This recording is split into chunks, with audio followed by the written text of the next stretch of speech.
Sunday Night Production.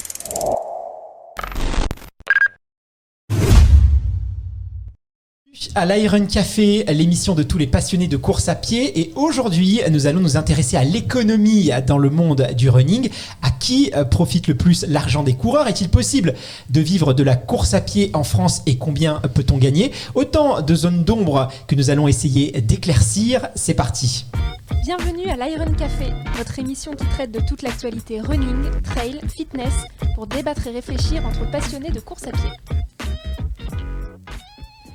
Au menu de l'Iron Café d'aujourd'hui, nous allons en première partie d'émission nous intéresser à l'économie du running en France. On tentera de déterminer avec nos invités qui sont les grands gagnants, mais aussi peut-être les grands perdants de cette industrie en plein essor. Et puis en deuxième partie d'émission, nous allons revenir sur toute l'actualité running de ce début d'hiver. Et Manu du site OneRun nous proposera une sélection de cadeaux running à retrouver au pied du sapin. Alors restez bien avec nous jusqu'au bout. Mais pour l'instant, j'ai le plaisir de vous présenter nos trois invités. La première est originaire de la région du pâté aux pommes de terre et du sirop Monin. Ancienne athlète internationale spécialisée sur cross-country et 5000 mètres, elle a décidé de mettre un terme à sa carrière à 29 ans et elle va nous expliquer pourquoi. Il s'agit de l'athlète berrichonne Floriane Chevalier-Garenne. Floriane, merci infiniment de t'être déplacée jusqu'à Paris, jusqu'au studio de la House of Running d'Iron.fr. Comment vas-tu? Est-ce que tu as fait bon voyage? Bonjour à tous, c'est vraiment un plaisir aussi pour moi d'être là et j'ai fait très bon voyage. Ravi de t'accueillir. Et notre second invité est manager d'athlètes depuis près de 12 ans. Il s'occupe avec grand soin de la carrière de sportifs de haut niveau comme les marathoniens Hassan Chadi ou encore Florian Carvalho. Il va nous parler de son métier et des coulisses de l'athlétisme français. Il s'agit de Riyad Ouled. Riyad, un grand merci d'avoir accepté de participer à notre émission puisque je crois savoir que juste après l'enregistrement, tu t'envoles pour les championnats d'Europe de cross à Dublin. Donc merci pour le temps que tu nous as alloué. Comment ça va? Bonjour tout le monde, ça va très bien, je suis heureux d'être ici. Nous aussi. Et enfin, nous sommes aussi en compagnie de Fred, spécialiste de la course à pied. Il évolue au plus près des athlètes au sein du Stade français athlétisme et il nous apportera son regard sur l'évolution du running et de l'économie du running. Fred, comment vas-tu toi? Est-ce que tu es prêt à parler running monnaie? Alors, bonjour Florian, bonjour Riyad, bonjour Guillaume, bonjour à toutes et à tous. Prêt pour en parler? Oui, et c'est plutôt une question intéressante parce que on la passe souvent sous silence et on n'en comprend pas forcément tous les tenants et les aboutissants et les conséquences que ça peut avoir, notamment sur les athlètes de haut niveau. Donc, je pense un sujet très intéressant où on va apprendre beaucoup de choses. J'en suis convaincu. Mais en tout cas, avant de commencer l'émission, j'aimerais vous partager quelques chiffres pour contextualiser un peu notre échange d'aujourd'hui et des chiffres qui sont quand même assez impressionnants. Selon une étude qui a été réalisée par BVA pour Union Sport et Cycle, c'est l'organisation professionnelle du secteur économique du sport, pour nos auditeurs qui sont pas forcément dans les coulisses de cette industrie. Eh bien, on estime aujourd'hui que le marché du running en France représente 850 millions d'euros et devrait atteindre d'ici les prochaines années les 1 milliard. Et là, on parle vraiment que du marché running en France. En seulement 20 ans, la course à pied est devenue l'un des sports les plus rentables en matière d'équipement, d'accessoires. C'est 2 fois plus, par exemple, que le foot, pourtant qui a une popularité qui est quand même assez impressionnante. Si on s'intéresse un peu plus aux chiffres, dans cette industrie-là, ce qui rapporte le plus, c'est les chaussures, puisqu'à elle seule, le marché des chaussures, c'est 500 millions d'euros de chiffre d'affaires. Et on estime environ que 8,2 millions de paires de running sont vendues chaque année. Alors, évidemment, c'est des chiffres qui font réfléchir. Fred, est-ce que toi, ces chiffres, est-ce qui t'impressionne en tant que coureur à pied? Est-ce que c'est quelque chose parce qu'il y a encore quelques années, souviens-toi, toi t'as connu l'athlétisme, c'était encore un sport extrêmement confidentiel, pratiqué que par des initiés. D'ailleurs, il y a le film Free to Run que j'invite vraiment tous nos éditeurs à regarder, où on voit vraiment que les gens, il y a encore, on n'imagine pas, mais il y a une trentaine d'années, osaient même pas courir parce que sinon ils étaient vus un peu comme des cinglés, donc ils allaient courir le soir ou dans les parcs vraiment parce que les gens comprenaient pas ce sport. Et aujourd'hui, ça dépasse le foot en matière d'équipement et on parle d'1 milliard d'euros. Alors moi je peux même te dire que j'ai connu une époque où on mettait des shorts par-dessus les collants parce que les hommes ça se faisait pas trop d'être en collant dans la rue. On voit que ça a bien changé et on l'assume totalement. On prend même parfois le métro dans nos tenues de course. Donc pour revenir à tes chiffres, je suis absolument pas surpris et je dirais que le phénomène s'est encore accéléré ces dernières années. Parce que encore aujourd'hui, beaucoup de personnes pensent que le running est peut-être un sport confidentiel, pratiqué par quelques initiés ou quelques hordes de personnes un peu maso qui aiment simplement se faire mal en courant. Et pourtant, même si dans les années 70, tu en parlais, la course à pied était un sport encore très confidentiel, notamment en France, c'est plus du tout le cas aujourd'hui, bien au contraire. Je vais prendre un seul chiffre pour vraiment mettre en exergue l'importance de la course à pied en France. Pendant le confinement, il a été évalué, c'est une estimation, que 17 millions de Français ont pratiqué le jogging. 17 millions de Français, c'est plus de la moitié de la population active en France. C'est quand même pas rien. Et aucun autre sport dans notre pays ne peut se prévaloir d'avoir eu autant de pratiquants pendant le confinement. Alors pendant le confinement, c'était aussi particulier parce que c'est une des activités qui était possible. Donc beaucoup de personnes qui pratiquaient d'autres sports se sont mises à la course à pied et en ont profité. Mais au-delà de ça, si le running est aussi populaire, c'est parce que, à mon avis, il y a un certain nombre d'avantages.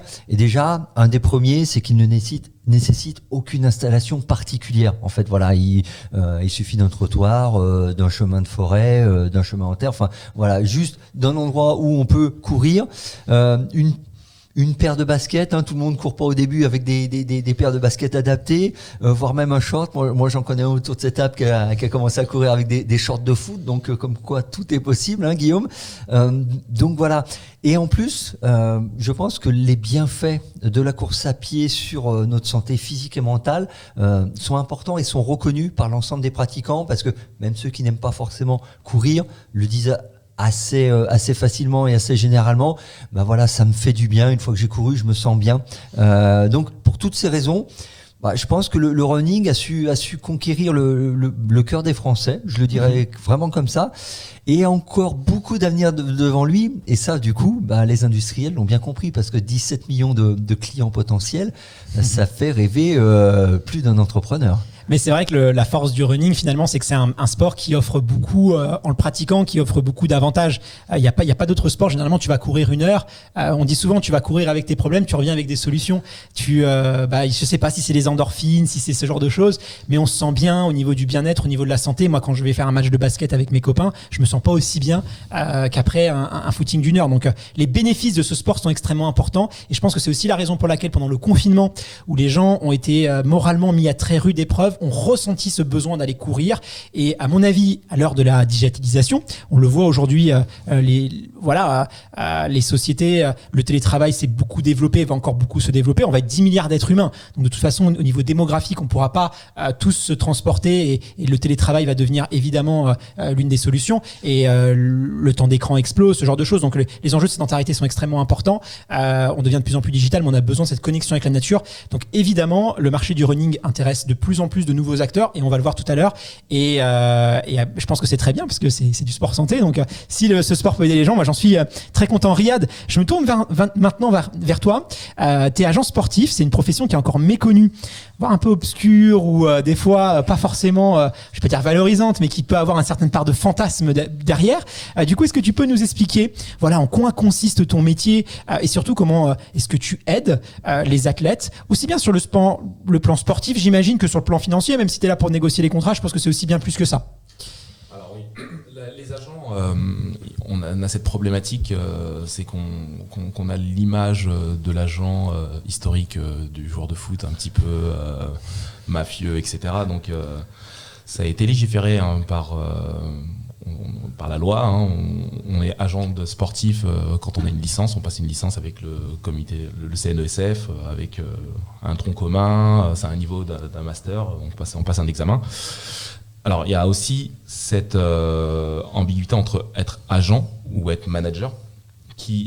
On peut être agent et manager. L'agent, c'est vraiment légiféré par la loi, à l'article L222.7 du Code du sport, qui dit qu'on met en relation une entité avec le sportif, avec le but premier, c'est le sport, quoi. C'est l'intérêt premier pour avoir un échange d'argent. Donc,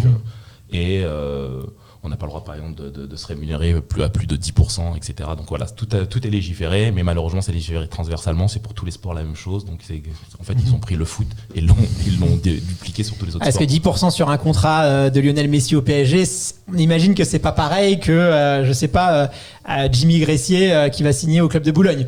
Voilà. Avec tout le respect qu'on a pour Jimmy Gressier, c'est juste que c'est pas forcément les mêmes échelles. On le disait tout à l'heure, c'est vrai que le running a beaucoup évolué. Et toi, t'as connu, je crois que t'es rentré dans ce monde-là en 2009, donc c'était quand même un peu avant l'explosion du running qui a plutôt eu lieu dans les années 2010-2012, notamment avec l'essor du running communautaire, des réseaux sociaux. Il y a aussi l'arrivée massive des femmes. C'est un sport qui était très masculin et aujourd'hui il y a autant de pratiquants féminins que masculins qui courent. Ça, c'est notamment aussi les équipementiers. Souvenez-vous, en 2012-2013, Fred, t'as dû connaître ça à Paris, les courses réservées aux femmes organisées par une célèbre marque à la virgule américaine où vraiment il y a eu beaucoup de marketing qui a été fait pour féminiser aussi ce sport et ça a permis du coup d'augmenter le marché.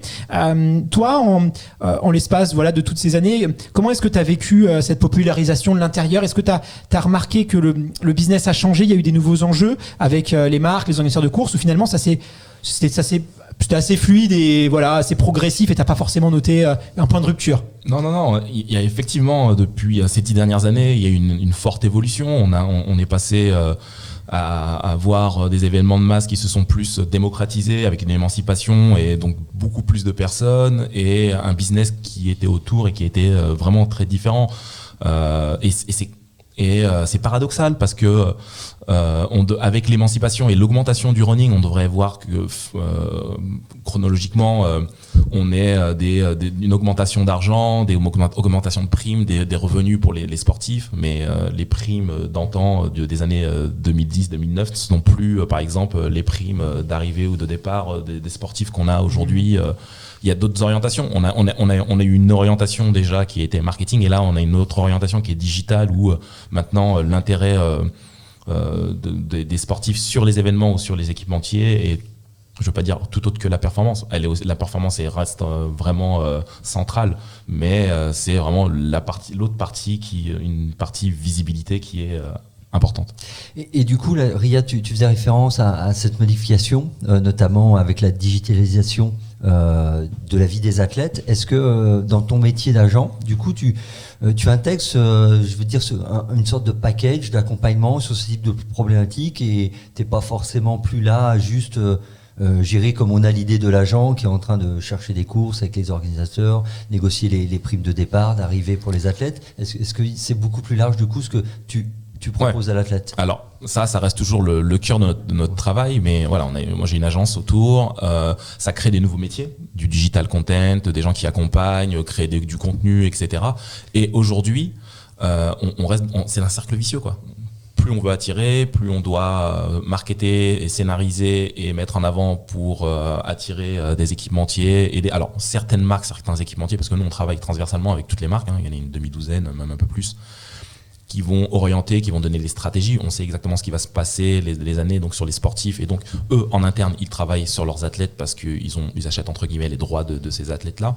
Mais l'athlète en lui-même, lui aussi, transversalement, il y a les Jeux Olympiques qui arrivent, il doit aussi se mettre en avant, partager entre guillemets son intimité, mais partager ses entraînements et on rentre dans cette problématique. Aujourd'hui, est-ce que tu dirais par exemple que la capacité de l'athlète à fédérer une communauté, à partager des valeurs est presque pas aussi importante, mais en tout cas une place assez stratégique que la performance chez un équipementier qui cherche un athlète? Et peut-être ça, c'était pas le cas avant. Ouais, c'est ça. Moi, c'est ce que je regrette un petit peu. Aujourd'hui, la performance, elle était à 90%. L'intérêt pour laquelle une marque venait s'approcher de l'athlète, et là aujourd'hui on lui demande vraiment, allez, on va dire 40% d'ouvrir son intimité à sa communauté, ses entraînements, mais pas que, des fois on leur demande d'être présent, et là on voit en fait un tournant sur des présences, sur des likes, des choses comme ça qui arrivent dans les contrats aussi. Donc là on est vraiment dans un tournant de la digitalisation de l'athlétisme. Et du coup j'ai une petite question, parce que on l'a dit, t'es manager de grands athlètes français qui sont connus, mais est-ce que du coup t'as été démarché ou as eu l'idée de démarcher des gens qui peut-être étaient dans le monde du running, qui avaient une place importante en termes de réseau et qui ont besoin d'être accompagnés. Enfin, tu vois, par exemple, être manager d'un influenceur, d'une influenceuse, on va employer les termes. Ou est-ce que vraiment, ça reste vraiment stricte performance au niveau, voilà, ou est-ce qu'il y a... Est-ce que l'idée t'a traversé quand même? Ça m'a traversé l'esprit parce que je vois 2-3 athlètes qui sont médiatiquement alors qu'ils ont des performances inférieures à d'autres de mes athlètes. Ça m'a traversé l'esprit, mais je suis rentré dans ce monde-là il y a 10 ans parce que je suis un passionné, parce que je regarde les chiffres, je regarde les performances, je regarde les athlètes, je vis à travers mes athlètes. C'est-à-dire que quand ils vont courir, ils ont les 2 secondes de 800 mètres ou le marathon, les derniers les kilomètres. Moi, je passe mon meilleur moment, c'est quand je vais au marathon avec mes gars et on prépare les gourdes, des choses comme ça, les trucs. Je passe de bons moments avec eux, on a du partage et c'est notre récompense. Et aujourd'hui, aller m'occuper d'un influenceur. Tu connais un peu moins les codes, ouais, certainement. Mais c'est intéressant ce que tu dis. Moi, ce que je retiens, c'est que finalement, on a vu qu'il y a une augmentation de la valeur monétaire. C'est-à-dire que au niveau budget, voilà, on a multiplié par 4, 5, 6, même, je pense qu'on a fait x10 depuis une trentaine d'années. Il y a beaucoup plus de valeur, beaucoup plus de... L'économie s'est beaucoup développée dans le running. Mais à contrario, les athlètes n'ont pas forcément bénéficié de cette énorme croissance. C'est-à-dire que, effectivement, les primes de course, il y a une vingtaine d'années, étaient plus importantes qu'aujourd'hui. Donc, c'est assez paradoxal. Finalement, pourquoi, alors que le marché est en croissance et se développe énormément, les athlètes de haut niveau n'arrivent pas forcément à capter cette valeur. Floriane, j'aimerais maintenant qu'on revienne un petit peu sur ton parcours. Toi, tu as commencé à courir à l'âge de 11 ans et très vite, tu as voulu te diriger vers le haut niveau. À cette époque, quel regard tu portais sur la carrière d'athlète de élite professionnelle? Est-ce que c'est quelque chose qui t'attirait? Est-ce que tu étais confiante à l'idée de pouvoir trouver du soutien, que ce soit auprès de tes fédérations ou des partenaires privés, locaux, collectivités? Voilà, est-ce que tu pensais que c'était pas forcément un sujet, que les choses allaient se faire naturellement et que tu étais presque un peu naïf par rapport à ça? Ou au contraire, tout de suite, tu avais des doutes sur les opportunités qu'allait pouvoir t'offrir le running et tu savais que voilà, ça allait être compliqué de vivre dans de bonnes conditions? Mais vraiment, moi, je voudrais le regard de l'enfant. Toi, comment tu voyais les choses à cette époque-là? Je pense que j'ai commencé à y réfléchir. J'étais déjà au lycée. Mais déjà à cette époque, j'ai passé le bac en 2009, donc pour resituer un peu. Mais non, on se voyait pas faire une carrière d'athlète de haut niveau. Enfin, c'était clair un peu pour tout le monde. On gagnait pas sa vie en courant. Donc non, pour moi, j'ai toujours su quelle étude je voulais faire et il était hors de question de ne pas faire d'études pour m'orienter uniquement vers l'athlète parce que voilà, on vivait pas de ça. Est-ce que le fait de pas pouvoir te concentrer 100% à ton sport, c'était vraiment lié à des considérations économiques ou peut-être aussi tu avais envie de faire autre chose? Et si tu avais eu un soutien fiable, stable, durable pour exercer ton sport, tu serais allé vers cette voie-là? Non, je pense que pour moi, c'était un équilibre de toute façon d'avoir les deux. Et mes études et l'athlète, ça c'est sûr. Par contre, je pense que ça m'aurait aidé quand je suis sortie des études parce qu'il y a un second cap aussi à passer, c'est au moment où on se met à travailler. Et c'est à ce moment-là, en fait, que oui, j'aurais aimé trouver, je sais pas, voilà, il y a plein de soutiens différents possibles à trouver, mais c'est à ce moment-là, je pense que j'aurais aimé en avoir pour justement plus me professionnaliser et peut-être penser à une vraie carrière d'athlète de haut niveau. Ouais. Et à ce moment-là, tu n'as eu aucun accompagnement, par exemple, que ce soit les comités départementaux, régionaux, voire la Fédé elle-même, sur les dispositifs qui sont possiblement à mettre en place? Alors pour la Fédé, non, parce que moi je me suis surtout illustrée en cross et le cross n'est pas super bien mis en avant. On préfère les gens qui vont aller sur des championnats sur piste. Donc non, clairement j'étais sur liste collectif national, mais ça m'a rien apporté. Donc non, pas de la Fédé. Après j'ai essayé de mon côté de chercher des sponsors privés. C'est compliqué quand on fait un sport individuel. Qui est pas super médiatisé non plus. Et après, oui, dans les départements, les régions et tout ça, il y a des petites aides, mais c'est ridicule par rapport à ce qu'on peut avoir besoin sur une année. Donc, ouais, c'est assez compliqué. Concrètement, c'est quoi les difficultés qu'on peut rencontrer si on souhaite un jour se consacrer pleinement à l'athlétisme, qu'on a les niveaux, qu'on a le potentiel, qu'on a les résultats aussi qui peuvent laisser présumer qu'on peut avoir une grande carrière quand on est jeune et qu'on veut investir dans ça? C'est quoi les difficultés concrètement que tu as rencontrées toi sur ça? Bah voilà, moi à un moment je suis arrivée à un niveau où j'étais jamais très loin, mais j'étais pas non plus dans un niveau de faire des championnats sur piste, etc. Donc en fait la solution c'était de passer pro en fait. Mais pour ça il faut avoir énormément de temps libre. Et qui dit temps libre dit ne pas travailler pour pouvoir partir en stage, pour pouvoir partir en compétition sans problème. Et donc, du coup, ça veut dire qu'il faut être payé pour courir. Donc, et c'est le problème, c'est qu'en fait, pour pouvoir vraiment être à très haut niveau, il faut s'y consacrer pleinement, évidemment. Mais pour pouvoir se consacrer pleinement, il faut des partenaires. C'est ça. Et pour avoir des partenaires, il faut être à haut niveau. Donc, en fait, dans l'équation, il y a un problème. Exactement, c'est exactement ça. On nous donne pas la chance de pouvoir l'être si on n'a pas déjà fait nos preuves. Mais comment faire nos preuves si on nous laisse pas notre chance? Donc oui, c'est ça, c'est super compliqué. Donc moi, j'ai eu la chance de pouvoir travailler à mi-temps, ce qui m'a quand même dégagé un peu de temps, mais partir en compétition, c'était poser des jours. Partir en stage, c'était poser des jours. Donc je l'ai très très peu fait depuis que je travaille en fait. Et du coup, c'est comme ça qu'on passe jamais vraiment le cap aussi, quoi. Et même en charge mentale de travail, Exactement. Du coup, t'as 2 vies dans une en fait. J'ai 2 vies dans une, et puis du coup, on délaisse un peu aussi le côté récup, quoi, qui est aussi très important dans l'entraînement. Fred, je me tourne vers toi parce que j'écoute les problématiques que peut exposer Florian et je trouve que c'est un peu inquiétant. Notamment, il y a une grande échéance en France, c'est Paris 2024.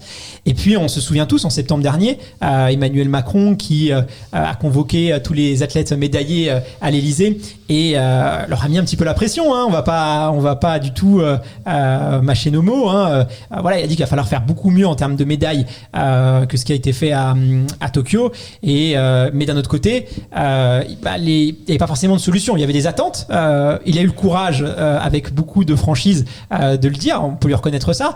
Mais derrière, il faut aussi proposer des solutions qui sont pas forcément que financières d'ailleurs, parce qu'il faut pas non plus penser que tout est une question d'argent. Je pense que ce serait une erreur parce que la France a quand même des outils, l'INSEP, ce genre de choses. Et aujourd'hui, il y a quand même des fédérations qui n'ont pas ces moyens-là et qui peuvent plus performer, mais c'est quand même le noyau dur. Est-ce qu'il n'y a pas un problème quelque part quand même? Est-ce que toi, ça t'inquiète ou pas, cette situation-là? Déjà pour revenir sur les propos du président de la République, très honnêtement, je vais pas aller sur le fond, mais il faut se poser la question en fait à qui il parlait réellement. Est-ce qu'il parlait aux sportifs ou est-ce qu'il parlait à l'ensemble de la population qui allait avoir accès à ce discours et qui peut peut-être à un moment estimer que déjà avec Paris 2024, beaucoup de moyens publics sont mis en œuvre pour ces JO et peut-être un peu dire à l'ensemble de son électorat très concrètement. C'est l'instrumentalisation ou la démagogie, c'est ça que tu veux dire?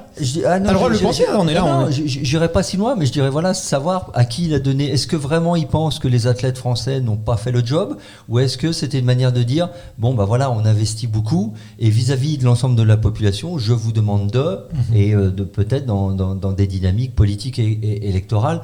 Je pense qu'on peut pas exclure ça. Très honnêtement, moi je suis pas dans sa tête, donc je sais pas très concrètement. Après, effectivement, je pense que Florian l'a très bien décrit, on est dans une sorte de cercle vicieux. C'est-à-dire que si on n'a pas le résultat attendu, on n'a pas les moyens, et si on n'a pas les moyens, on a encore moins la capacité d'atteindre les résultats. Effectivement, tout n'est pas une question d'argent direct, c'est-à-dire l'argent qu'on va donner à l'athlète, mais c'est aussi les conditions dans lesquelles on peut placer l'athlète, parce que au-delà, on a énormément d'athlètes qui ont un job ne serait-ce qu'à mi-temps et qui sont en équipe de France, et ça ne concerne pas que l'athlétisme. D'ailleurs au JO de Rio, il y avait une étude qui avait été faite sur les athlètes français qui partaient, plus de 50% touchaient moins que le SMIC, donc c'est quand même donné assez incroyable.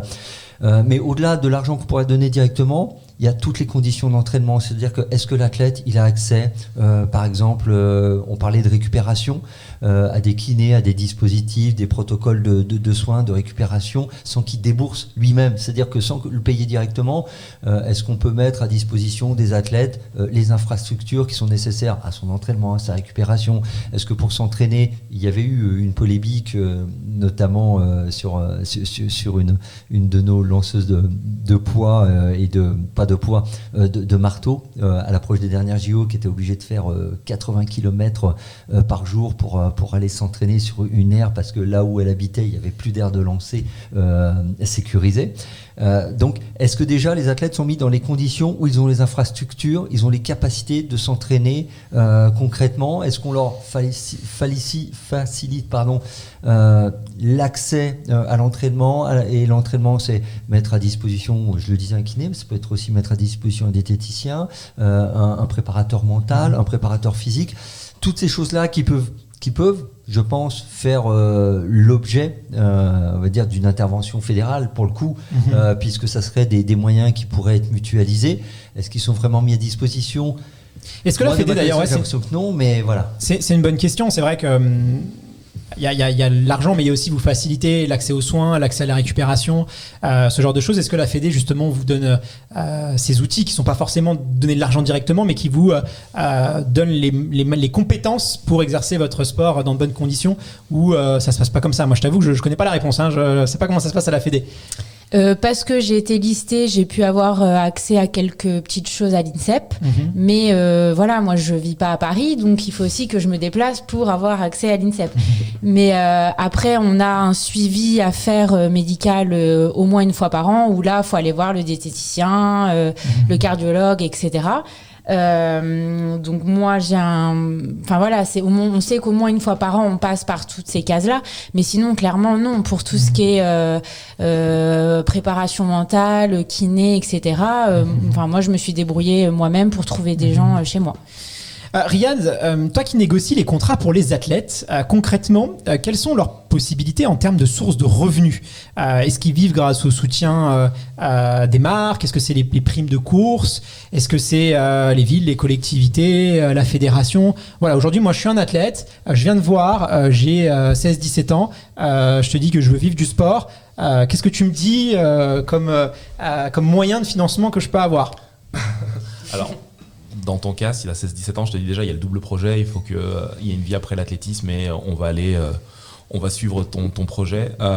Après, ça va dépendre de quel sportif on parle, parce que on a un prisme de sportif qui, même tu peux être en équipe de France et être juste de vivre, d'être étudiant et de pas vivre des rentrées d'argent de ton sport, et une demi-douzaine de sportifs en équipe de France qui vivent très bien de l'athlétisme.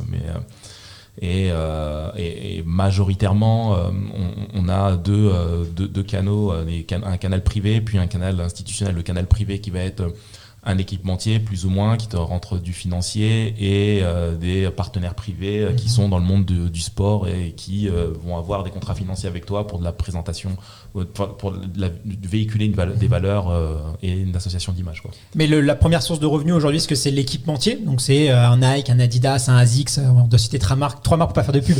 Est-ce que c'est un équipementier aujourd'hui qui est le premier moyen de financement d'un athlète? Est-ce que c'est les primes de course? Est-ce que c'est les collectivités? La première source de revenus, c'est quoi pour un athlète? Si on fait la moyenne, majoritairement, c'est l'équipementier, mais il faut sortir de ce business model pour les athlètes. Aujourd'hui, il y a des athlètes qui se font aider par leur collectivité, par la région, par des entreprises qui sont dans le sol, qui sont localement implantées, ou alors ceux qui ont vraiment une aura internationale, qui ont aussi d'autres entreprises, etc. Mais majoritairement, c'est des équipementiers. Ouais. Pourquoi tu dis qu'il faut sortir de ce business model-là? Parce que c'est quelque chose qui est plutôt en décroissance qu'en croissance. Est-ce qu'aujourd'hui, ça paye de moins en moins, quand concrètement les marques mettent de moins en moins collatéralement, ça paye de moins en moins, et surtout, ils sont tributaires d'un équipementier, et les stratégies, elles viennent, et c'est un oscilloscope. Dans ces 10 dernières années, on a connu un Adidas qui s'est retiré de l'athlétisme et qui est revenu, un Nike qui a fait la même chose, des gens qui ont des stratégies qui mettent un peu plus d'argent sur certains domaines de sport. On voit plus de sprinters, on va prendre des marathoniens ou vice versa. Et aujourd'hui, une carrière, elle se fait pas sur 2 ans, 3 ans, mais elle se fait sur la longévité. C'est trop volatile en fait, voilà. Si je comprends bien. Riyad, concrètement en moyenne, alors on n'est pas là pour citer un tel ou un tel, mais voilà, l'idée c'est quand même de pouvoir apporter des réponses concrètes à nos auditeurs, et je t'avoue que c'est assez obscur même pour moi. Concrètement en moyenne, combien est-ce que peut espérer gagner un coureur en France? Alors on va prendre plusieurs catégories. Imagine un athlète qui détient un record du monde, qui est médaillé olympique et qui vraiment a une carrière internationale au très plus haut niveau. Il y en a très peu en France, je pense qu'il y en a peut-être 2 ou 3. Combien peut espérer gagner ce type de profil, en fourchette évidemment, selon toi? Une fois de plus, c'est l'offre et la demande, c'est à quel moment il a signé, par rapport à quel équipementier, etc., qui veut s'associer à son image, et ça peut, et surtout le charisme et la notoriété que la personne a, qu'est-ce qu'il véhicule, quelle histoire que tu racontes derrière. Et aujourd'hui, on a des gens en équipe de France qui sont simplement en dotation, et d'autres qui ont des contrats à 6 chiffres, quoi. Donc globalement, tu peux espérer gagner 1 million, 1,5 million si tu remplis un peu tous les curseurs, que tu as des performances. Il y a des sprints, il y a des équipementiers qui ont même catégorisé les disciplines niveau 1, niveau 2, niveau 3 par rapport à si tu fais un sprinter, t'es un marathonien, t'es un triple sauteur, etc. Et aujourd'hui, c'est l'offre et la demande.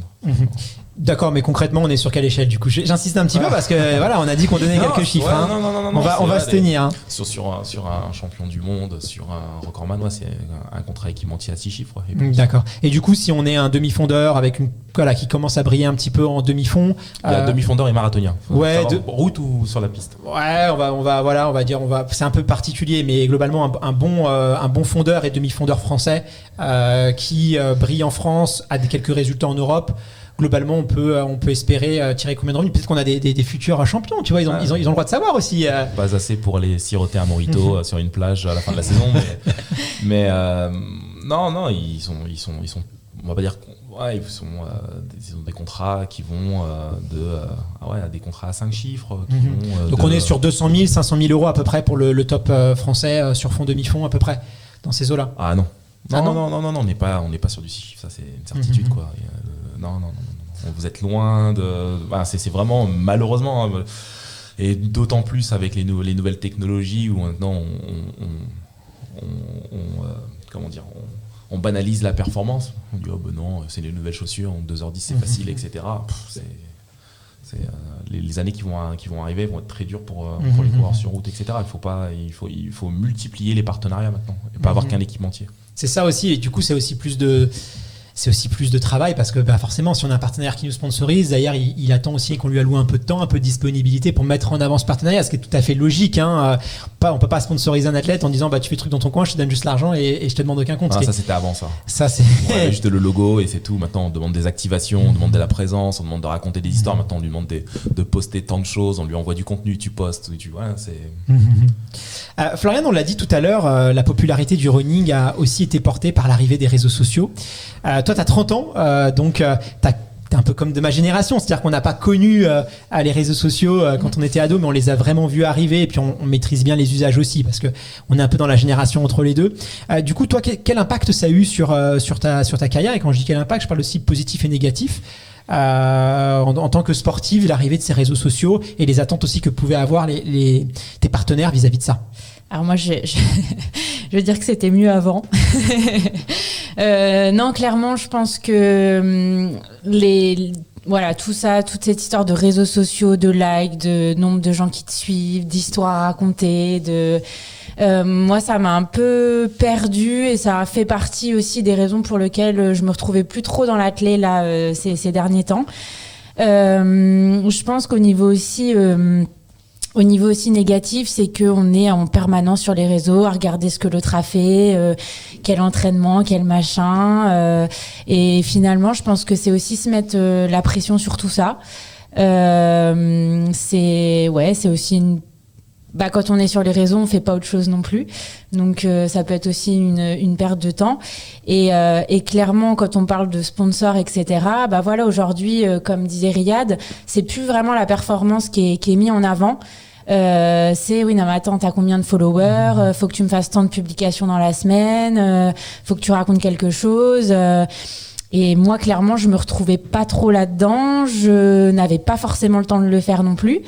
Donc c'est bien parce qu'on peut suivre les gens, on peut partager avec eux, on peut suivre une course en live, on peut donc ça c'est génial. Mais voilà, après il y a pas mal de points négatifs, je trouve. Fred, toi en tant qu'entraîneur, j'imagine que tu vois aussi tes athlètes, t'as vu aussi l'arrivée des réseaux sociaux, l'arrivée des téléphones portables sur les pistes d'athlétisme avant les séances. Je sais, voilà, c'est des petites images aujourd'hui qu'on voit, mais ça. Il y a aussi, elle en parlait très justement Florian, il y a aussi de la charge mentale. Moi récemment par exemple j'ai vu un article de l'équipe sur Renel Lamotte et les commentaires, il y en avait qui étaient assez durs, assez violents et j'imagine que Renel elle peut tomber sur elle ou n'importe quel, je cite Renel mais c'est qu'aujourd'hui les gens commentent, donnent un peu leur avis dans leur canapé. C'est ça.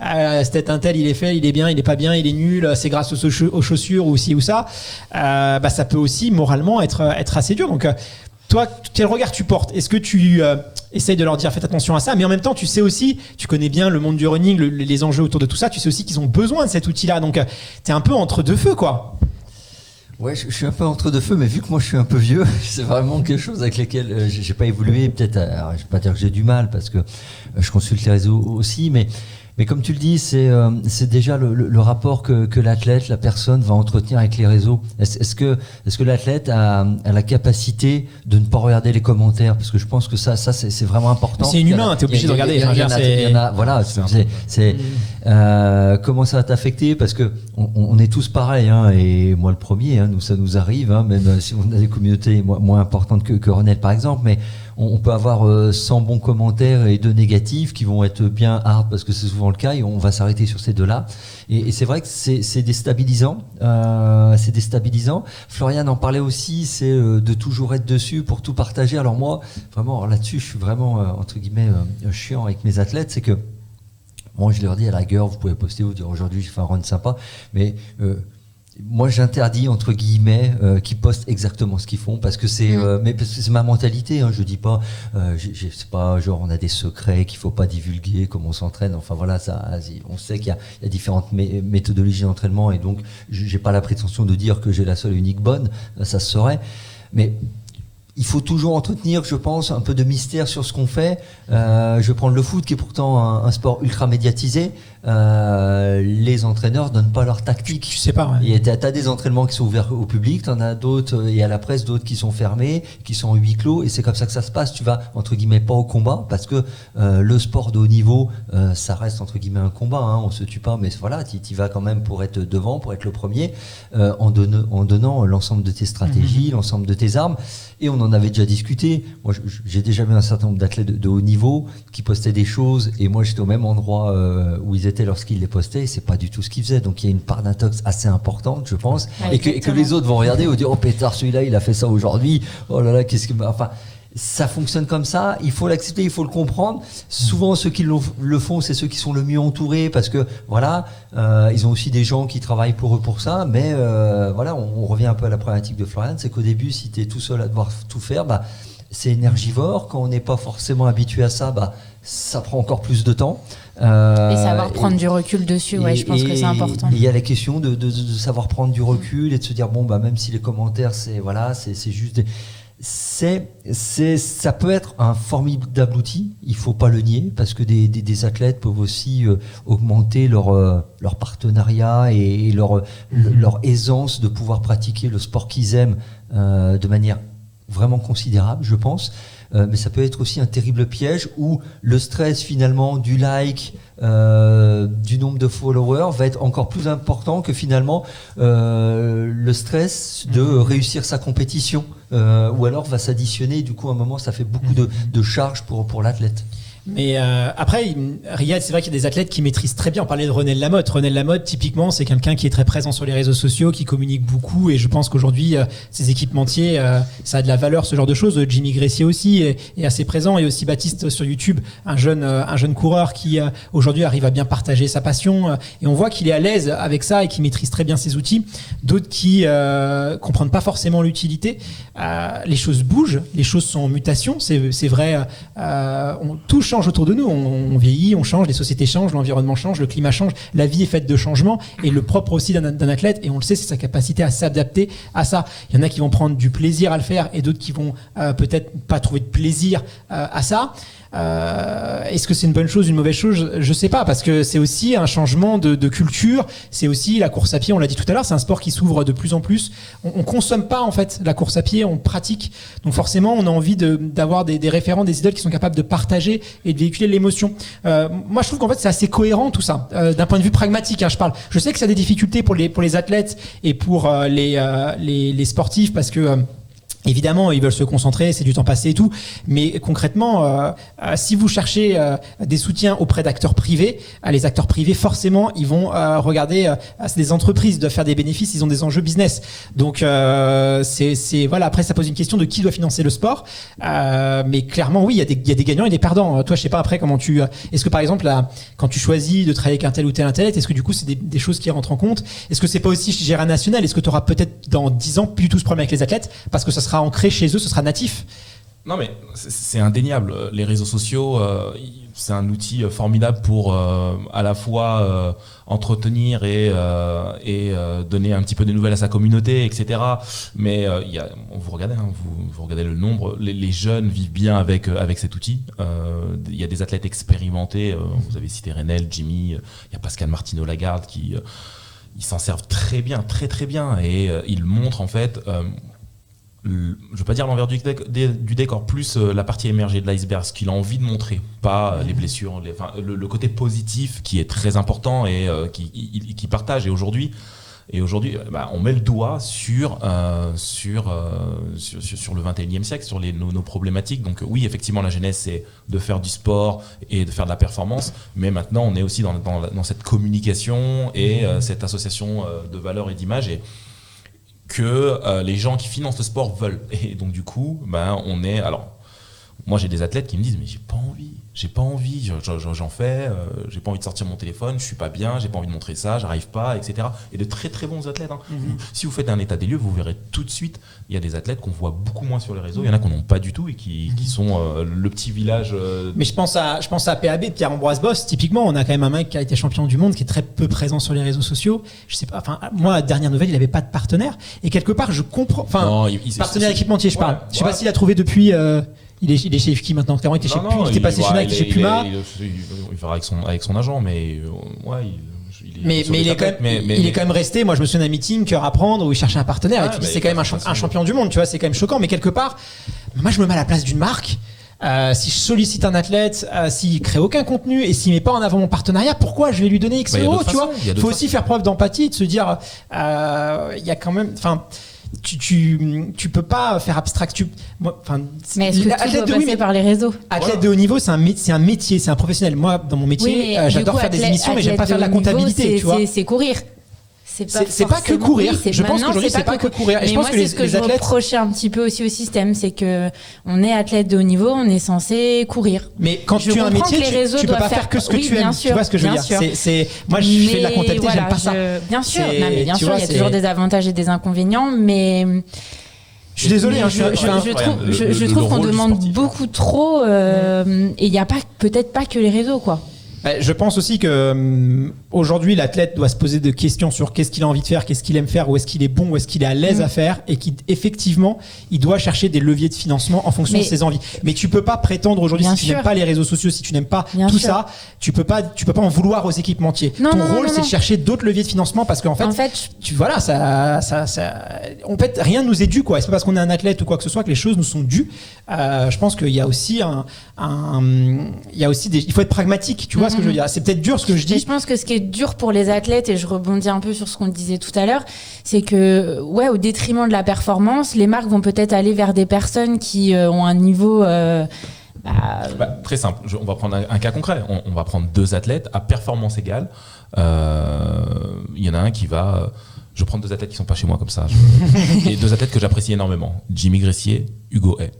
Ouais. Vous pouvez me dire ce que vous voulez, Hugo Hay, il est pas moins performant ou moins fort que... Je vais pas, parce que j'ai pas envie de citer des gens, mais il y a aussi les images que tu véhicules et ce que tu peux dire et la bienveillance que tu as. Et effectivement, je pense que moi, en tant que partenaire, peu importe si je suis une collectivité, si je suis une mairie, je veux m'associer à quelqu'un qui porte des valeurs bienveillantes et des valeurs fédératrices. Peut-être qu'aujourd'hui, c'est peut-être pour ça aussi qu'il y a des choses qui sont différentes entre deux athlètes. Je connais pas le contenu, mais... Ils sont tous les deux bienveillants, sont tous les deux. Ah oui, ça y a pas de souci, je pense. Non, mais ça, je dis pas, mais c'est ce que tu véhicules sur les réseaux sociaux. Voilà, il y en a un voilà, c'est aussi. Il y en a un qui vit sur ses réseaux et l'autre qui... Enfin, moins. Différemment. Voilà. Je sais pas ce que t'en penses, Fred. Je vois que tu bouillonnes un peu sur. Non, je bouillonne pas. Je pense qu'on est vraiment un tournant qui est un peu celui. Alors, je veux pas dire de la professionnalisation de l'athlète, mais dans un certain sens, oui. Moi, je me rappelle, il y a pas si longtemps, il y avait eu une forme de polémique au Paris Saint-Germain au foot sur le fait que les joueurs avaient des primes suivant. Alors, je sais plus quel était le nom de ces primes, mais s'ils participaient à des réunions un peu de charité, ou s'ils participaient à d'images et d'événements un peu qui étaient favorables, et ben ils avaient des primes en plus. Ça avait un peu choqué. Moi, ça m'avait pas plus choqué que ça. Je me dis bon, après si c'est dans leur contrat, c'est dans leur contrat. Mais effectivement, moi voilà, je suis un peu entre les deux parce que je suis aussi entraîneur et l'entraîneur va avoir tendance à penser que ce qui prime, c'est le sportif, évidemment. Enfin, tu vois, sur un athlète. Et effectivement, les choses changent. Je pense qu'il y a différents modèles qui peuvent être menés de manière parallèle. Je pense que peut-être un des torts c'est de vouloir opposer les uns les autres et je pense qu'on peut gagner finalement à réunir entre guillemets les communautés. Moi je me dis c'est un moment si on a des influenceurs qui arrivent à avoir des choses avec des équipementiers mais qu'en même temps ça grossit on va dire le volume commercial de l'équipementier, parce qu'on va parler concret, l'équipementier est là pour ça. Ça peut aussi, je pense, dans un autre sens, aider l'équipementier à plus accompagner les athlètes qui sont peut-être moins dedans. Je pense qu'il y a peut-être un modèle. En réalité, je ne sais pas si c'est vraiment ce qui se passe. Je ne suis pas sûr, mais je pense qu'il y a un modèle vertueux. On a des équipementiers qui s'occupent de la communication des athlètes qui sponsorisent en interne. Chez Adidas, ils ont une newsroom et ils font du contenu eux-mêmes. Chez Nike, pareil. ASICS aussi, ils ont des gens qui sont... aujourd'hui... Mais la société leur demande plus. Aujourd'hui, l'équipementier leur dit, voilà, vous avez une X activation à faire, du présentiel et des posts, etc. Sur ces stratégies-là, on veut que tu sois présent pour telle ou telle chose. Mais derrière, en fait... le public veut savoir où ils sont, qu'est-ce qu'ils font, etc. Ils veulent rentrer dans leur vie, quoi. C'est, après, je peux prendre. C'est un peu le love story d'autrefois, dans les années 90, quoi. Et on tend vers ça, on tend sur d'ultra médiatisation de l'athlétisme. Du sport, du sport en général. De toute façon, les gens veulent des émotions, les gens veulent connaître les coulisses. Et puis, c'est vrai, on est dans un monde où du digital et c'est du sport, de la société. Mais il changera pas, tu vois. Entrepreneurs qui même dans des domaines non sportifs, font un peu. C'est une vraie question. Moi, je juste parler parce qu'elle en avait parlé avec nous lorsqu'on l'avait reçue et quelqu'un connaît très bien Floriane, c'est Christelle Donnet qui a dit que sur la fin de sa carrière justement, elle avait pourtant un partenaire historique qui commençait à lui demander ce type de choses, il y a tant de publications et autres. Et je me dis, si Christelle était arrivée aujourd'hui dans l'athlétisme, que très concrètement, elle a exprimé que c'était pas quelque chose avec laquelle elle était à l'aise, elle aurait peut-être pas été accompagnée de la même manière, on n'aurait peut-être pas eu de championne d'Europe de marathon.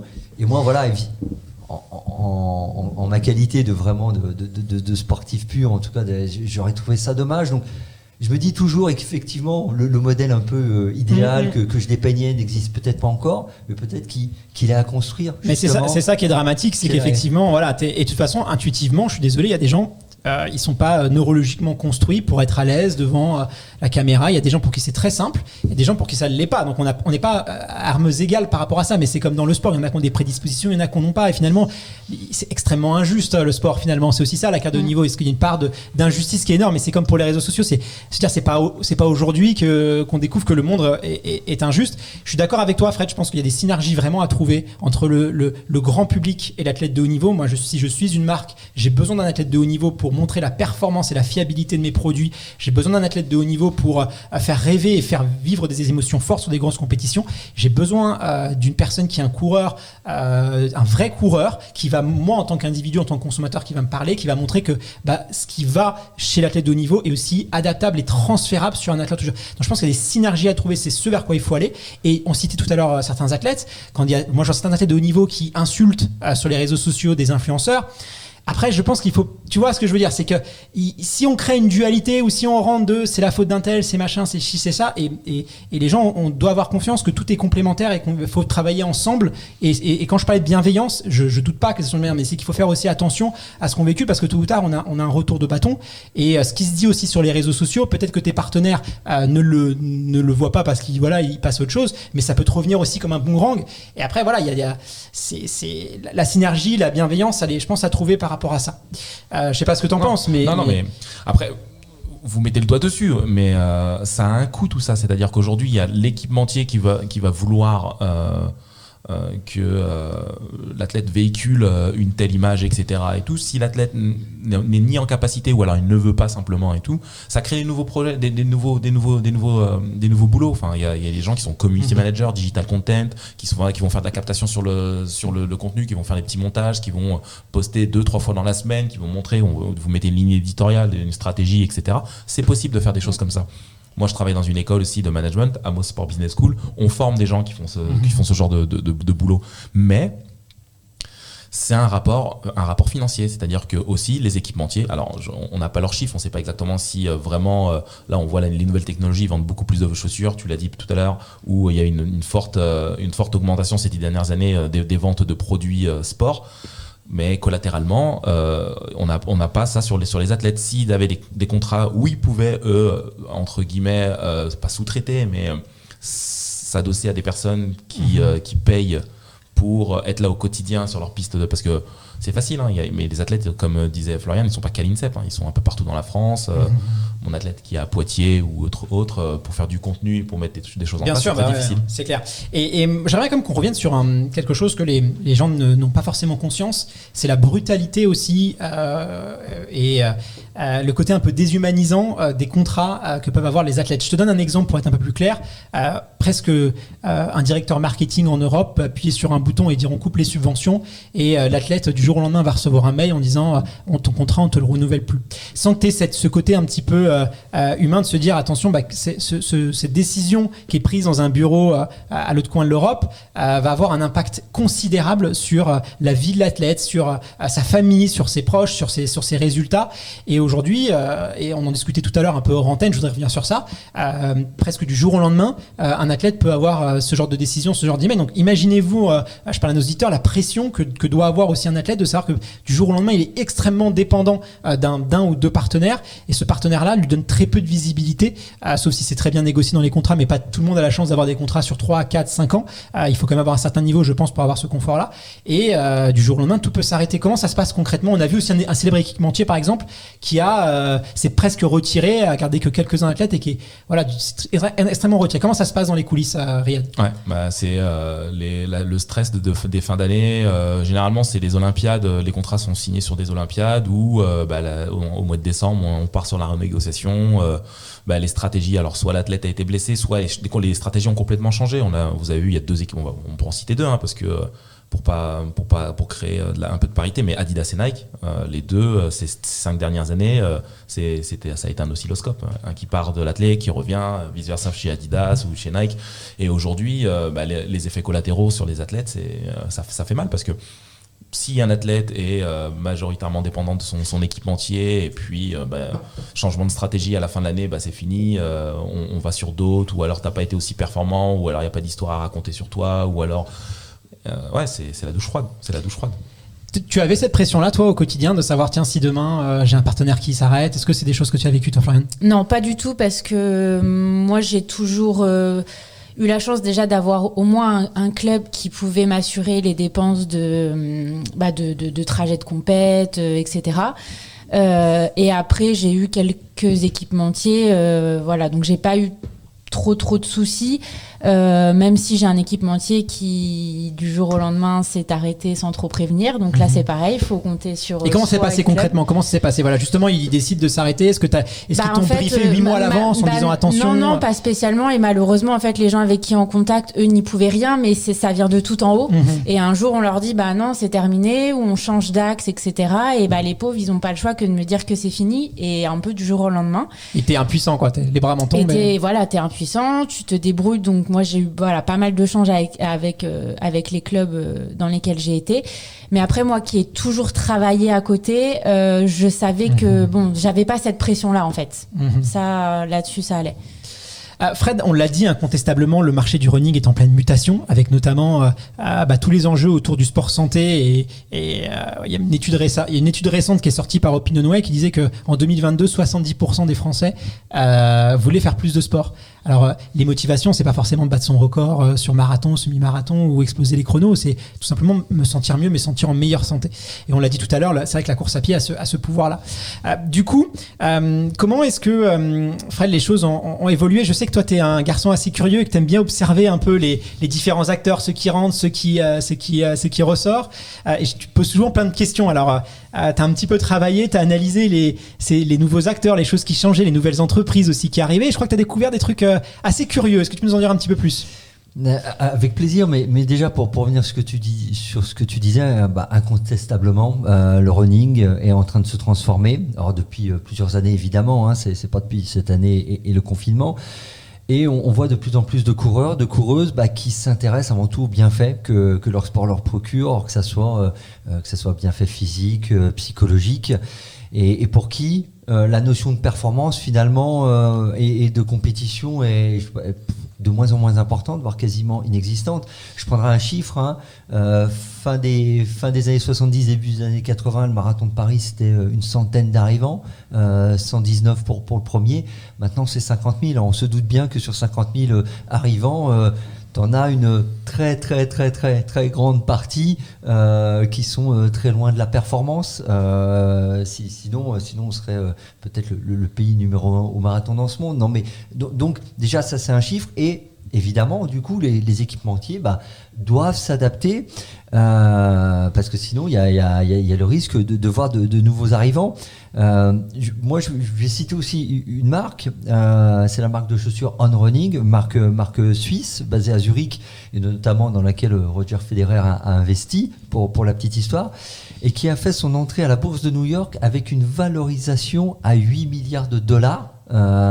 Qui pour moi est un chiffre vraiment qui en dit long sur les ambitions des investisseurs internationaux sur le marché du running. C'est vrai que c'est complètement dingue la valorisation de On Running, surtout au vu de leur part de marché actuelle.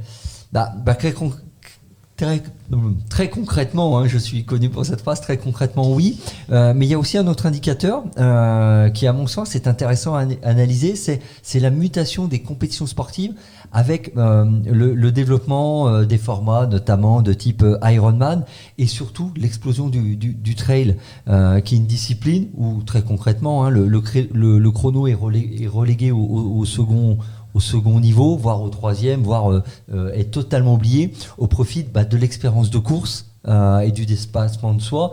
Et c'est alors pour ça que les trails se déroulent généralement dans des cadres qui sont magnifiques, hein. On a parlé de l'UTMB, mais il y a aussi le Festival des Templiers, la Diagonale des Fous. Généralement, quand vous êtes dans un trail, les personnes qui en reviennent nous parlent dénivelé et paysage. Ils nous disent jamais leur place, ils nous disent jamais leur chrono, parce que concrètement, ça n'a presque aucune importance. Et du coup, ce marché qui est au final très porteur, hein, pour les partenaires économiques, hein, quand je dis très porteur, intéresse aussi de nouveaux acteurs qui jusque-là ne s'intéressaient pas du tout au sport, et encore moins à la course à pied, et qui y voient des opportunités de croissance. Et par exemple, je pense à une multinationale américaine qui s'appelle Advance, qui est spécialisée dans le divertissement et les médias, et qui possède notamment des entreprises de stage entertainment, et notamment une mastodonte qui produit des spectacles de franchises pour Disney comme Le Roi Lion ou encore Aladdin. Mais ce n'est pas tout. Cette multinationale détient aussi Condé Nast, qui possède des médias comme Discovery Channel ou encore les magazines Vogue, GQ ou The New Yorker. C'est vrai qu'on peut se poser la question pourquoi finalement des gens qui organisent du spectacle du Roi Lion ou d'Aladin, ou qui possèdent des médias, investissent dans le running. C'est vrai que ça peut paraître curieux. Et en fait, c'est là qu'on voit le développement entre guillemets du sport spectacle, hein, qu'on a vu dans d'autres domaines et qui arrive dans le monde du running. Et cette fameuse multinationale américaine, Advance, elle a récemment fait l'acquisition de la franchise Ironman Group, qui elle-même a noué un partenariat avec l'entreprise UTMB Group. Alors, on peut supposer, hein, là je fais un peu de projection, de fiction, que l'idée de ce partenariat, à terme, c'est de prendre possession de l'UTMB Group. Hein. On a bien vu, on voit bien comment fonctionnent ces schémas-là. Donc, en résumé, le running change parce que les coureurs changent et les équipementiers changent aussi, ainsi que les organisateurs et toute la sphère économique qui gravite autour. C'est intéressant d'ailleurs, Advance a racheté la franchise Ironman à un groupe Wanda Group, c'est un conglomérat chinois et qui elle-même l'avait racheté en 2015 à World Triathlon Corporation pour 650 millions de dollars. D'ailleurs au passage je crois qu'elle quelque temps elle a fait 100 millions de plus-value, donc c'est quand même une belle opération pour les Chinois. Et cette société chinoise elle était spécialisée notamment dans la culture. Elle a des réseaux de chaînes de salles de cinéma aux États-Unis, la première chaîne de cinéma aux États-Unis, et c'était aussi le concurrent asiatique de Disneyland.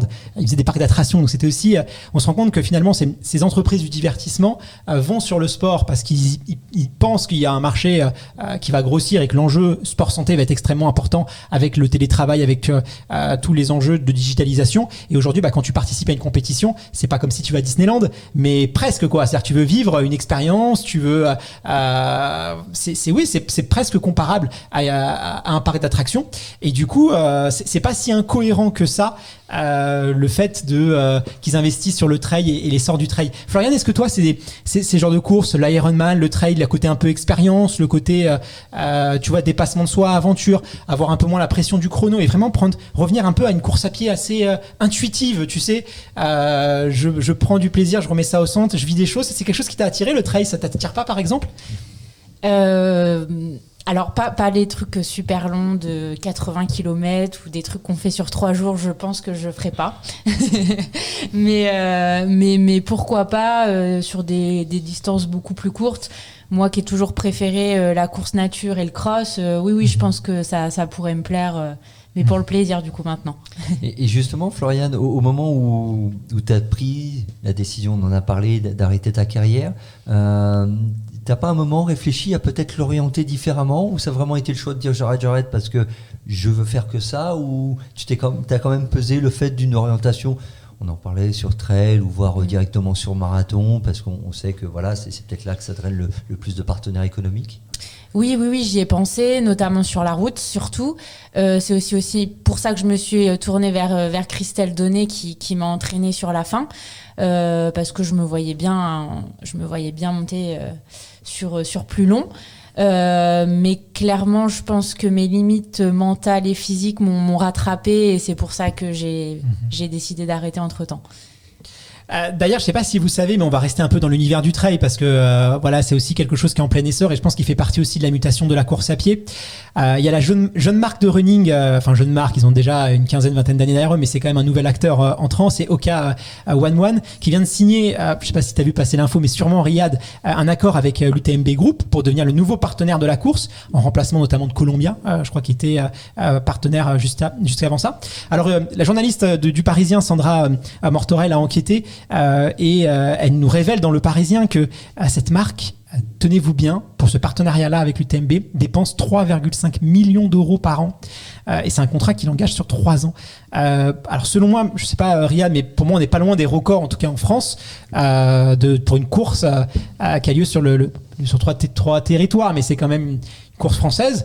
3,5 millions d'euros par an, ça me semble énorme quand même. Après c'est la franchise UTMB avec les différents, mais le vaisseau amiral, ça reste quand même l'UTMB à Chamonix, parce qu'ils ont des petits formats pour s'inscrire et ils sont partenaires surtout, mais c'est quand même c'est énorme. C'est énorme, mais après il faut relativiser, hein. C'est vraiment de la valorisation, c'est pas de l'espèce, un chèque seulement attribution, c'est juste les activations, les dotations, les déplacements, enfin ils ont tout valorisé en fait, le partenariat, et après c'est pas une somme qui on est dans les sommes d'un équipementier autour d'une fédération, donc là c'est un événement qui draine énormément, qui est incontournable au niveau mondial, et surtout qui est sur les feux de la rampe pendant 15 jours au mois d'août.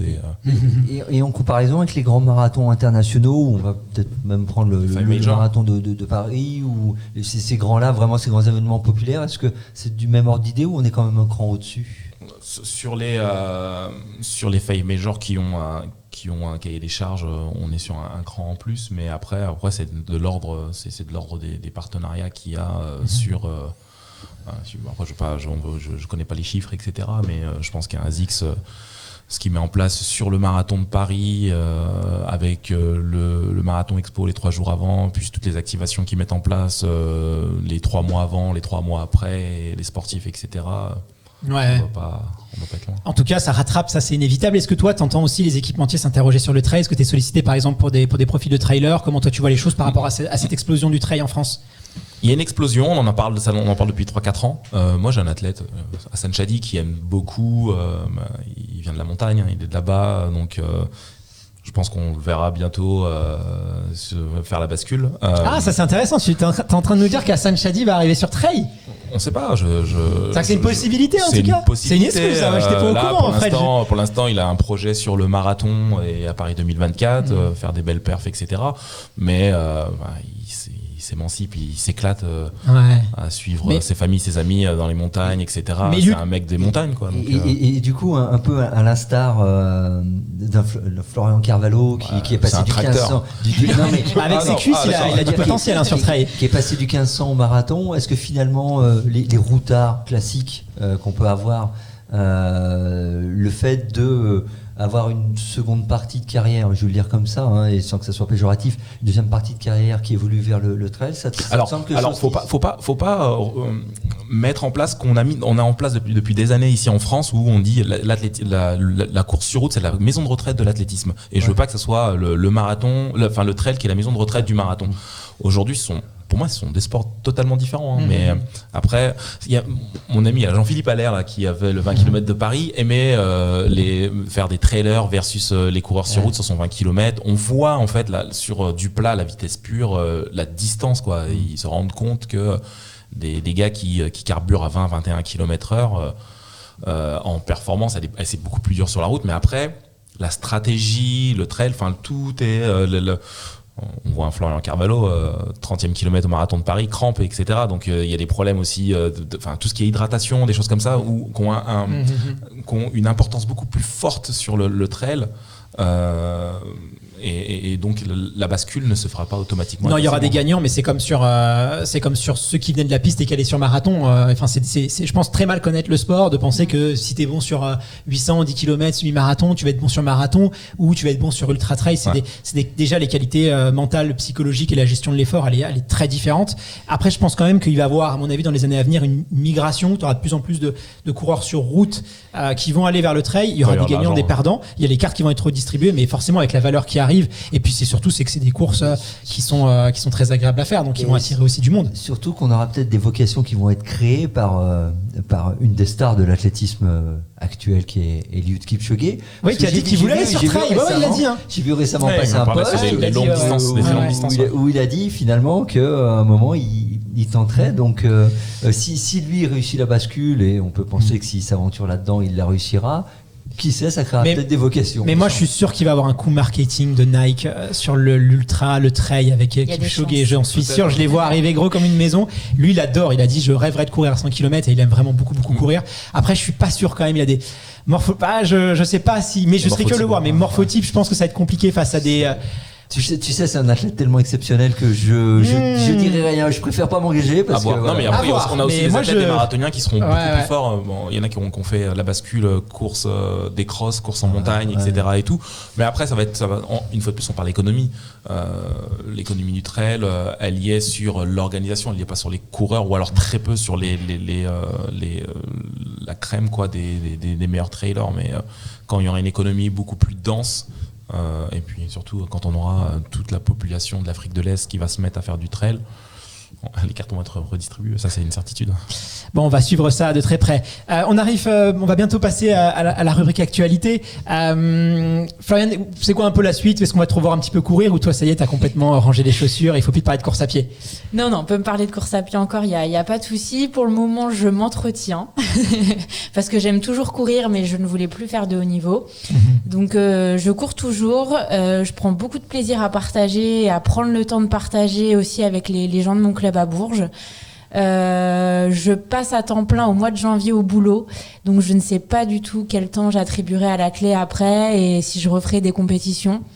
Mais ça arrivera, je sais pas quand, mais je pense que je remettrai un dossard un jour.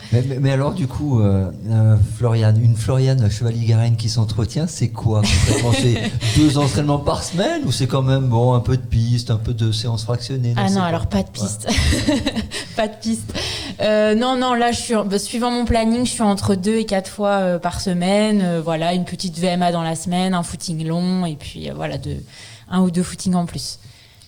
Ok, et bon Riyad, maintenant toi c'est les championnats d'Europe de Dublin, donc Dans 2 heures, dans la t'as combien d'athlètes qui vont courir là-bas? 6-7. Ok, bon écoute, on te souhaite des très beaux résultats. On va bientôt passer à la rubrique actualité, Fred, mais je voulais vous remercier de vous être déplacé. Je vous souhaite plein de beaux résultats pour toi, Riyad, et puis à toi, Florian. J'espère que tu vas renouer un petit peu avec les courses et reprendre du plaisir. Pourquoi pas sur trail? En tout cas, on serait ravis de te voir courir dans les labours, et puis ce serait curieux de voir un petit peu. Peut-être que tu vas te prendre au jeu et que ça va relancer ta carrière. Qui sait? On sait pas. On sait jamais. En tout cas, merci infiniment pour le temps et pour ce bel échange. Et puis je vous dis à très bientôt. Merci. Fred. Merci Florian. Fred, écoute, je te propose qu'on passe à la rubrique actualité. Est-ce que tu es OK? Avec plaisir, allons-y. C'est parti. Découvrez toute l'actualité running dans l'Iron Café. La rubrique actualité, chaque mois, on vous parle de tout ce qui s'est passé sur la planète running, trail et aussi triathlon. Bon, là, on arrive dans une période qui va être un petit peu creuse, mais on a quand même eu de grands marathons, de grands événements derniers temps. Je pense notamment du côté de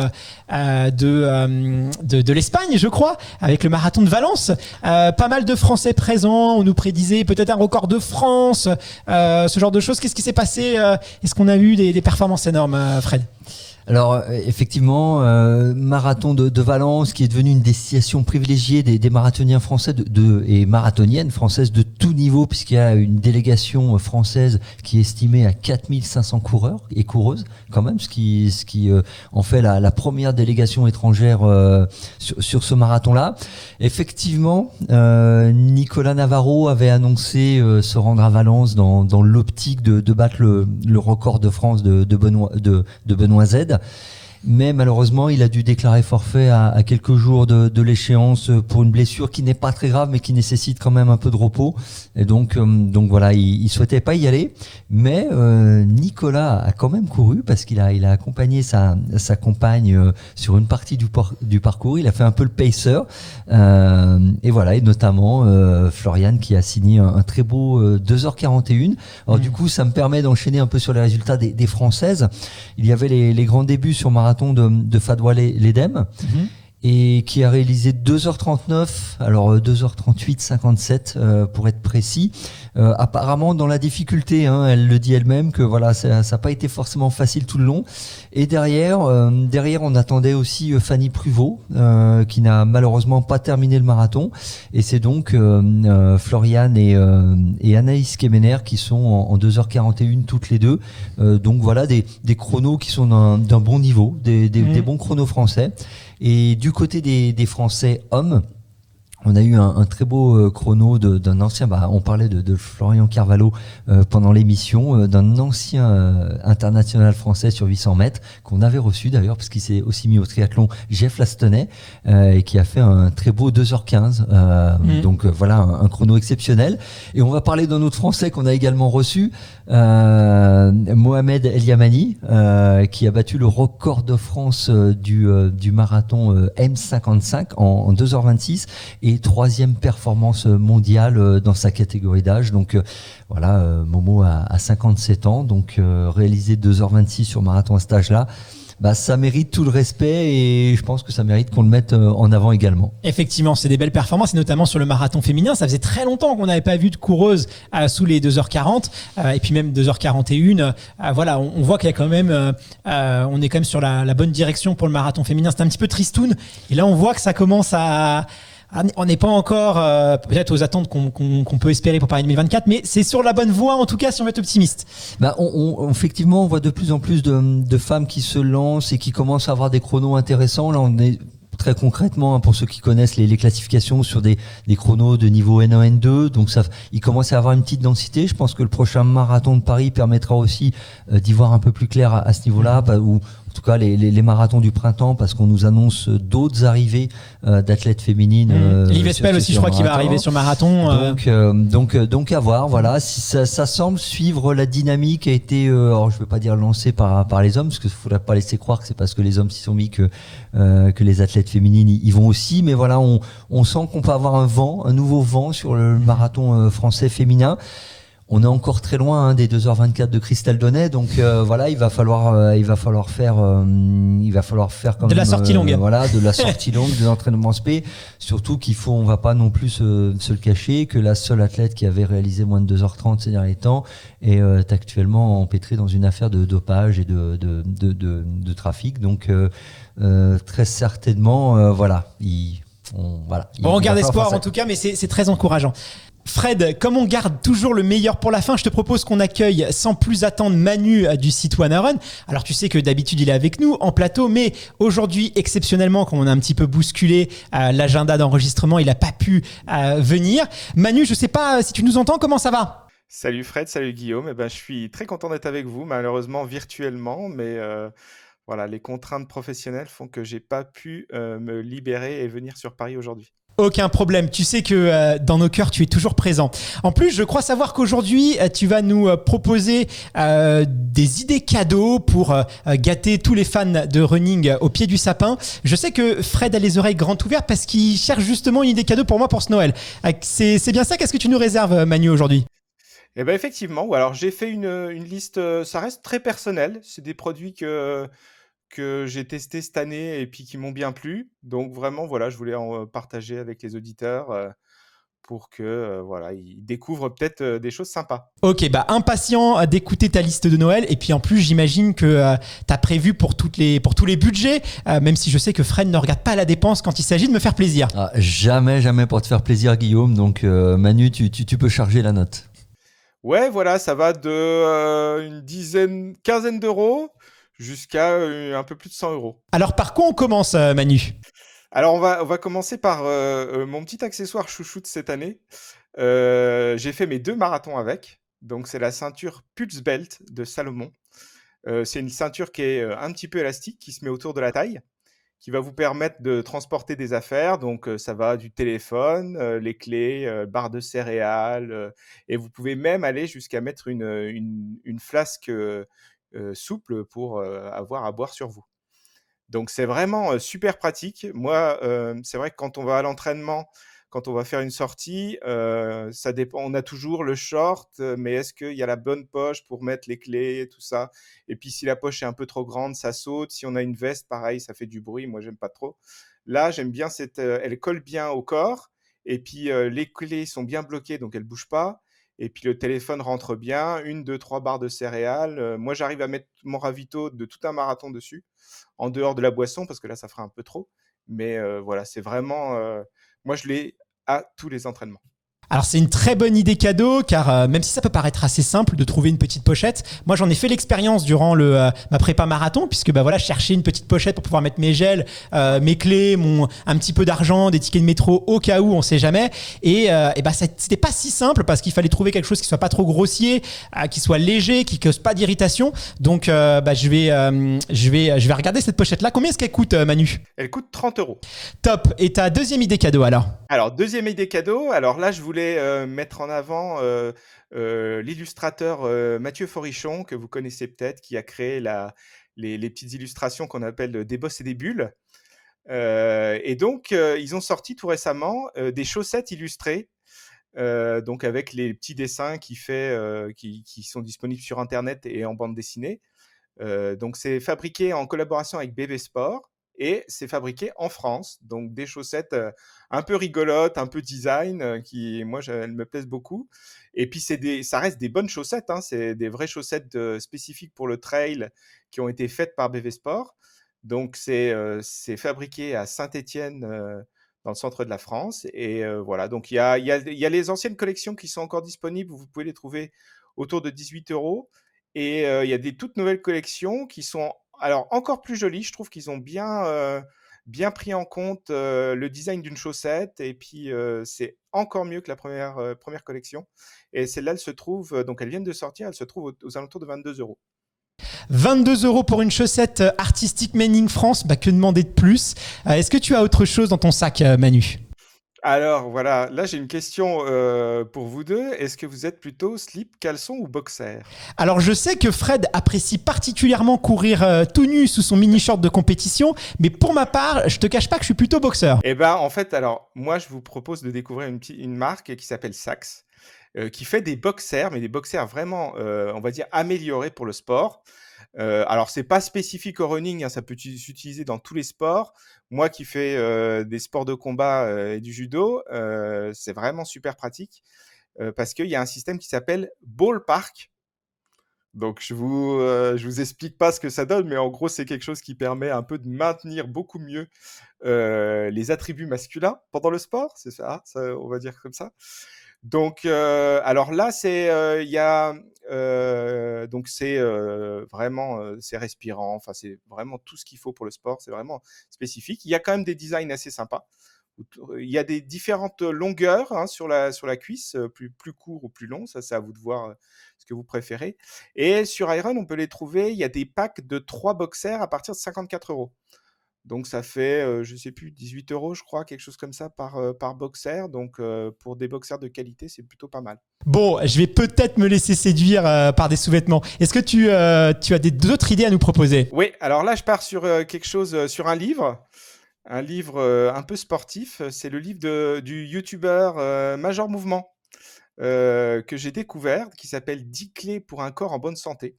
Alors ça va au-delà du sport, c'est plutôt un peu pour se reprendre en main au niveau, on va dire, athlétique. Donc c'est peut-être un livre à offrir à un copain qui veut se remettre au sport et puis qu'il faut peut-être pas se lancer trop violemment dans un plan préparé par Fred et puis faut avoir peut-être une petite condition avant. Donc, alors il existe en deux versions. Il y a une version de base à 16,90 € et il y a une version collector avec un élastique et puis un carnet d'entraînement qui doit être aux alentours de 20 €. Effectivement, Greg, alias Major Mouvement, qu'on a eu le plaisir de recevoir dans le podcast, souviens-toi Fred, je crois que c'était en saison 2 ou en saison 3. Son livre est très très bien, d'ailleurs il a très bien marché, je crois que c'est un best-seller. Vraiment, je le conseille, notamment pour toutes les personnes qui veulent débuter ou reprendre la course à pied, qui peut-être sont un petit peu fragiles des genoux, des articulations. D'ailleurs, je pense à un ami à qui je vais pouvoir l'offrir en vous disant ça. Et c'est vraiment un super livre, voilà, pour tous ceux qui vous disent qu'ils veulent commencer à courir, mais qui ne peuvent pas parce qu'ils ont un peu mal ci, un peu mal là. C'est l'idée cadeau parfaite. Tu as autre chose? Le livre est très très bien fait, il y a des illustrations et tout ça, c'est vraiment très pédagogique, j'ai beaucoup aimé. Alors ensuite, si vous avez un ami qui prépare un marathon, une chose intéressante, enfin une chose importante dans le marathon, et Fred ne dira pas le contraire, c'est la nutrition. Et donc là, il y a plusieurs marques qui proposent des packs marathon, c'est-à-dire tout ce qu'il faut dans la nutrition pour faire un marathon. Donc moi, je me suis intéressé surtout à la marque Meltonic, qui est une marque française qui fait du bio et qui a des produits qui sont basés sur du miel et de la gé royale. Donc du coup, le pack contient un gâteau d'avant-course, des gels pour la course, des boissons énergétiques, une boisson d'attente et une boisson de récupération. Et en bonus avec leur pack marathon, vous aurez une crème anti-frottement qui est toujours très pratique. Est-ce que c'est tout ce que tu as ou tu as encore des petits bonus pour nous? Non, alors encore deux petites choses. Alors, une chose que j'utilise pareil en hiver quasiment tous les jours, c'est la frontale. Parce que si vous entraînez le matin ou le soir, en ce moment, le soleil se lève à 8 h et puis à 17 h, il fait déjà nuit. Donc, à moins que vous ayez la chance de pouvoir vous entraîner dans la journée, la lampe frontale, c'est indispensable pour voir, mais aussi pour être vu. Donc là, j'ai choisi la petite lampe frontale de chez Petzl qui s'appelle la ICO. C'est une lampe qui est très intéressante parce qu'elle peut être éclairer beaucoup puisque ça va jusqu'à 500 lumens. Et puis, mais par contre aussi, on peut jouer sur l'autonomie. Donc, c'est-à-dire qu'en pleine puissance, vous allez avoir à peu près 2 heures d'autonomie. Donc, pour un entraînement, c'est largement suffisant. Et puis, vous serez vraiment très, très bien éclairé. Et vous pouvez aller en basse exposition, à dire, jusqu'à une centaine d'heures d'autonomie. Donc, c'est aussi assez intéressant. Et quand on est en pleine puissance, une fois qu'on dépasse les 2 heures, souvent, certaines frontales, elles s'arrêtent complètement parce qu'il y a tout simplement, il n'y a plus de batterie. Et là, chez Petzl, ils gèrent plutôt bien la chose. Et en fait, au bout de 2 heures, vous allez passer en réserve d'énergie, un peu comme si sur votre voiture, il y a le petit voyant qui s'allume, vous savez que vous êtes sur la réserve. Et puis, elle tient déjà en plus quelques heures sur la réserve. Donc, c'est super intéressant. Alors, elle coûte 60 € et la petite astuce qu'il y a en plus, c'est que elle est fournie avec un petit sac de rangement. Et les gens, ils ne savent pas, mais ce petit sac de rangement qui est blanc, En fait, on peut le fixer sur la partie LED, et puis ça va faire une petite lampe de camping. Donc pour ceux qui font du camping l'été, c'est plutôt sympa. Effectivement, la petite lampe frontale, c'est indispensable en hiver. Moi, j'ai mis beaucoup de temps avant de sauter le pas et d'en acheter une. C'est vrai que nous, les coureurs plutôt sur route, urbains, c'est plutôt réservé aux trailers. Mais l'hiver, c'est quand même bien pratique pour voir où on met les pieds. Et puis, j'ai laissé quelques chevilles comme ça dans le bois de Boulogne. Donc, à un moment donné, j'ai eu marre et je me suis dit, ça y est, je vais mettre un petit peu de lumière. Et je pense qu'effectivement, cette jauge de batterie pour voir où est-ce qu'on en est, parce que moi, ça m'est déjà arrivé de partir avec une lampe et puis au bout de 20 minutes, il n'y avait plus de batterie et là, tu étais un peu embêté. Ça peut être pratique. Alors, tu nous as dit qu'il y avait 2 petites choses. C'est quoi le dernier ? Allez, le dernier. Alors le dernier, ça c'est vraiment un produit que j'adore et quand je pars en déplacement, en voyage, je l'ai tout le temps. C'est un produit de la marque The North Face. C'est le fameux Duffel Base Camp. C'est le sac mythique The North Face qui est ultra résistant. C'est le sac du baroudeur qui est fabriqué à partir de matériaux recyclés. Et moi, il y a plusieurs couleurs. Et moi, je vous invite à prendre la couleur jaune. Pour ceux qui connaissent pas trop l'histoire de la marque, en fait, la couleur jaune, c'est celle qui est utilisée sur les tentes qui sont dans les camps de base de l'Everest. Donc voilà, et en plus quand vous prenez l'avion et puis qu'il faut la retrouver sur les rails de sortie là, et ben en jaune c'est vraiment parfait. Donc là, il existe des tailles qui vont de XS qui font 30 litres jusqu'à XXL qui fait 150 litres et les prix vont de 105 € à 180 €. Et c'est vraiment un investissement parce que c'est super résistant, c'est très épais, il y a des petites poches à l'intérieur. Enfin, vraiment, c'est du super matériel. Merci infiniment Manu. Bah écoute, il me reste plus qu'à te souhaiter un joyeux Noël et te donner rendez-vous l'année prochaine pour le prochain Iron Café. Tu vas fêter les fêtes quelque part d'ailleurs ? Et ben moi, je reste tranquille à la maison en espérant qu'on ait un peu de neige pour aller jouer avec les enfants dans la neige. Et puis voilà, on verra bien ce qui se passe l'année prochaine. Bah merci beaucoup Manu. Bah merci Manu, je suis quand même un peu déçu que t'aies pas pensé aux personnes comme moi qui ont adopté un style capillaire minimaliste.